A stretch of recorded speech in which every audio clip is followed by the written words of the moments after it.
Bagaimana seorang karyawan, seorang pekerja, seorang buruh yang hanya gajinya UMR bisa mencapai 100 juta pertamanya?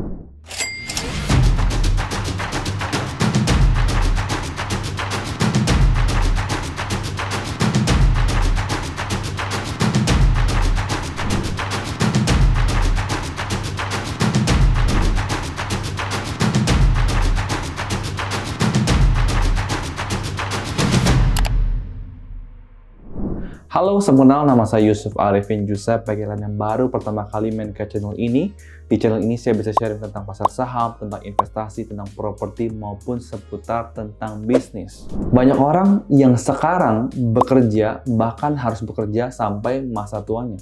Mungkin di saat umur mereka harus pensiun, mereka tetap harus bekerja untuk anaknya, bahkan untuk cucunya, bahkan buat kebutuhan mereka sehari-hari. Saya lagi mikir, ada nggak sih konten yang saya bisa berikan untuk kalian yang realitas?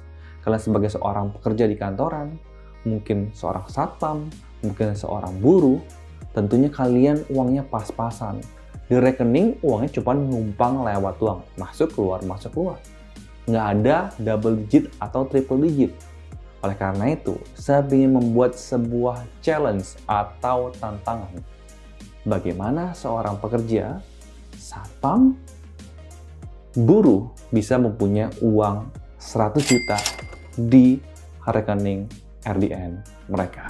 Zaman orang tua saya dulu, saya selalu ingat dengan kata-kata rajin menabung supaya kamu jadi kaya. Kenyataannya, menabung tidak akan membuat kamu menjadi kaya. Kalau kamu seorang dengan gaji UMR 4,5 juta rupiah dan seanggap kamu bisa menabung 2 juta satu bulan, kamu untuk mencapai 100 juta kamu butuh sekitar 4 tahun lebih baru bisa terkumpul 100 juta pertama kamu. Ada nggak cara yang lebih cepat supaya kamu bisa mencapai 100 juta kamu tidak sampai 4 tahun? Mari kita simulasikan, kita butuh waktu berapa lama untuk mengumpulkan 100 juta pertama kita. Kalau misalkan Anda menaruh uang Anda di bawah bantal Anda tidak akan mendapat bunganya.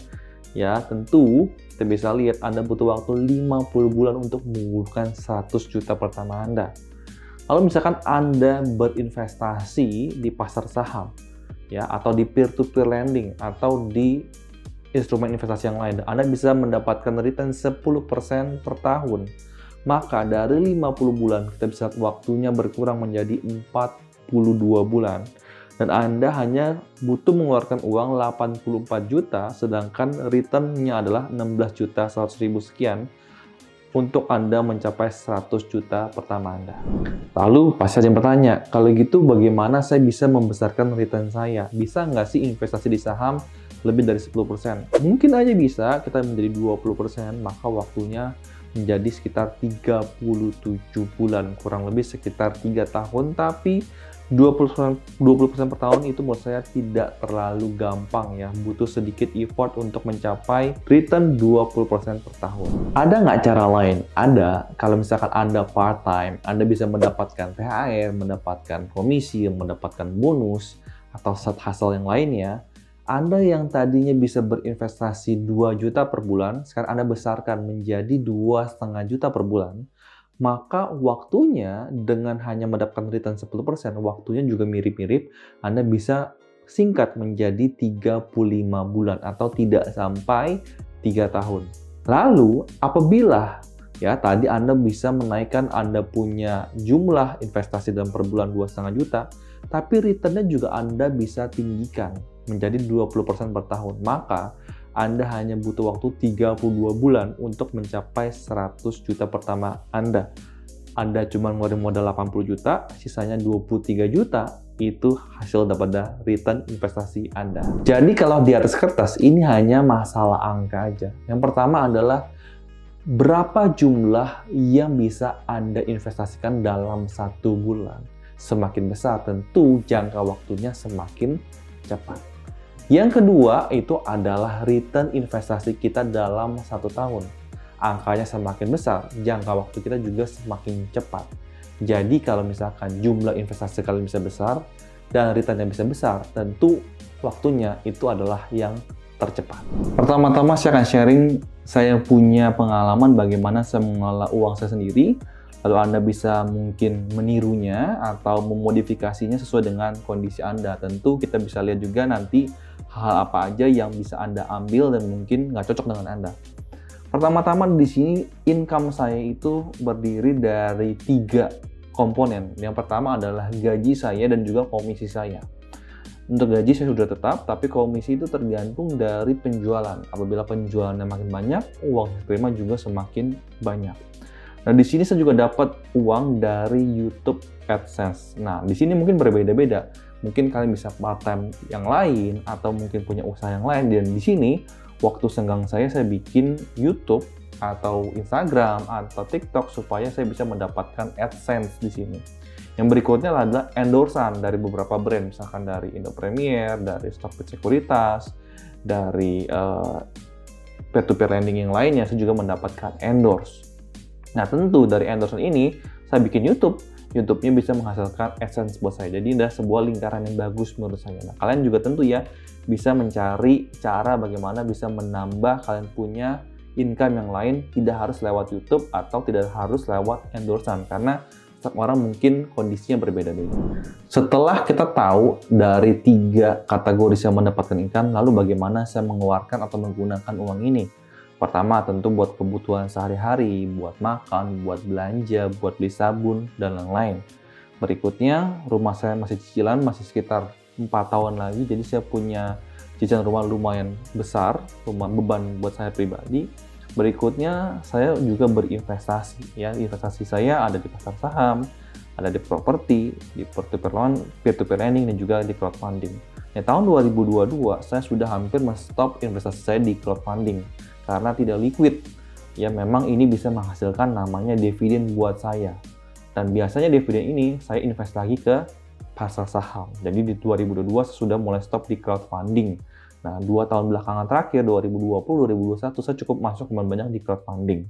Nah, berikutnya di 2022, saya fokus hanya ke 3 ini saja, saham, properti, dan juga peer-to-peer lending. Properti ini tidak liquid, jadi kita untuk membelinya butuh dana yang lebih besar, untuk jualnya juga tidak gampang. Tentu ini bisa menghasilkan uang sewa buat saya. Uang sewanya saya bisa reinvest lagi di pasar saham. Menurut saya menarik itu adalah di peer-to-peer lending. Saya udah pernah bikin beberapa videonya di sini, lewat misalkan EasyCash atau Coinworks atau Alami, Anda bisa menghasilkan lebih dari 10% per tahun lewat peer-to-peer lending. Tapi bagaimanapun menurut saya, kita tidak bisa berinvestasi di peer-to-peer lending seumur hidup. Kenapa? Karena kita harus mencari return yang lebih besar daripada di peer-to-peer lending, yaitu di pasar saham. Tentunya ini butuh ilmu, butuh belajar, tidak bisa 1 hari 2 hari. Nah, oleh karena itu saran saya buat kalian yang masih pemula banget, kalian bisa combine ya, setengah di pasar saham, setengah di peer-to-peer lending. Kalau nanti kalian makin lama makin bisa, ilmunya makin bagus ya, nah kita bisa makin banyak komposisinya di pasar saham. Nah, tapi kalian bisa lihat tadi kan kita sudah buat simulasi. Kalau pingin waktunya lebih cepat, returnnya harus lebih besar. Jadi, menurut saya peer-to-peer lending itu adalah salah satu pilihan yang cukup baik. Daripada Anda masuk di crowdfunding, saran saya Anda bisa masuk di peer-to-peer lending dan juga di pasar saham. Anda juga bisa lihat di sini hasil daripada peer-to-peer lending itu atau capital gain-nya, ya kita bisa investasi lagi ya. Investasi itu bisa masuk ke pasar saham lagi atau bisa masuk ke peer-to-peer lending lagi. Dimana kalau kita gabungkan kita punya modal dengan return kita reinvest lagi, maka hasil nantinya untuk mencapai 1 juta pertama kita akan lebih cepat lagi. Jadi jangan hanya Anda bergantung daripada modal Anda. Apabila modal Anda terus digulung dengan Anda punya bunga, itu namanya compounding. Nah, itu adalah keajaiban dunia ke-8. Kenapa? Karena kita akan semakin cepat untuk mencapai 1 juta pertama kita lewat namanya compounding. Itu uangnya kita jangan ambil, bunga jangan kita ambil, tapi kita terus reinvestasikan. Nah, ujung-ujungnya hasil investasi saya akan mendapatkan dividen dan tentunya harapan saya bisa financial freedom, yaitu saya punya passive income itu lebih besar daripada saya punya kebutuhan sehari-hari. Lalu saya ambil contoh kalian punya gaji 4,5 juta per bulan. Ya, kita kali bilang ambil contoh kita minimal investasi 2 juta per bulan. Lalu ada hal yang butuh kita perhatikan sebelum kita ke ranah investasi, yaitu ada namanya dana darurat, ada namanya asuransi. Kenapa? Karena kita tidak bisa pungkiri di mana misalkan tiba-tiba ada hal-hal yang tidak kita inginkan, lalu kita butuh mengeluarkan uang. Nah, itu kita butuh dana darurat. Nah, setiap orang tentu kebutuhannya berbeda-beda, jadi Anda yang tentukan sendiri, Anda butuh menyimpan dana darurat ini berapa banyak. Apakah 3 bulan dari gaji kalian atau 6 bulan dari gaji kalian? Sama contoh misalkan di era pandemi, misalkan banyak di PHK. Kalau Anda nggak punya dana darurat, Anda mau kerja, butuh cari kerja lagi, susah juga. Nah, Anda hidupnya bagaimana? Nah, makanya butuh namanya dana darurat. Yang berikutnya ada namanya asuransi, ya, atau mungkin kalau Anda sudah punya BPJS juga oke. Kenapa? Karena sekarang berobat itu mahal sekali ya. Anak Anda, istri Anda, keluarga Anda, kalau berobat itu pasti mahal banget. Sekali masuk rumah sakit, rawat inap, itu mungkin nggak seberapa, tapi obat-obatannya itu jutaan. Jadi menurut saya Anda harus punya asuransi. Kalau nggak, Anda tidak akan mulai nanti berinvestasi. Kenapa? Karena ujung-ujungnya uang Anda akan habis. Buat kalian yang masih muda di bawah umur 30 tahun, ada yang namanya mungkin healing, ngopi di Starbucks, makan ropan, makan boba, traveling. Menurut saya, lupakan terlebih dahulu. Fokusnya adalah dana darurat, asuransi, dan investasi. Terakhir saya mau menambahkan di sini saya tidak mencantumkannya adalah investasi ke diri sendiri, ke ilmu. Kita belajar sama orang yang lebih hebat daripada kita traktir dia, ajak dia ngobrol, ajak dia makan supaya kita bisa belajar ilmunya. Kita beli workshop, ikut workshop, beli learning course, sesuatu yang berhubungan dengan investasi, tentang properti, tentang saham, kita belajar terus. Atau mungkin kalian bisa juga ikutan yang gratis di YouTube, ya kan, di podcast sekarang banyak banget sesuatu yang kita bisa belajarin karena informasi sekarang sudah sangat terbuka sekali, sangat banyak sekali. Jadi jangan lupa investasikan bukan hanya di saham, di peer-to-peer lending, tapi jangan lupa investasi di waktu Anda. Gunakan waktu Anda untuk menambah ilmu Anda, menambah wawasan Anda. Dengan bertambahnya ilmu Anda punya return nanti semakin lama semakin besar. Percaya sama saya, apalagi di saham itu tidak bisa langsung setahun 2 tahun Anda bisa beggar, bisa profit 20%, 30%. Itu nggak mungkin.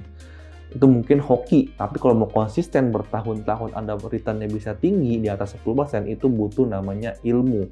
Dan ilmu itu butuh terus diasah, nggak bisa sehari 2 hari. Anda harus mengalami naik turunnya harga saham, Anda harus belajar laporan keuangan, Anda harus bagaimana menganalisa sebuah perusahaan bagus atau tidak.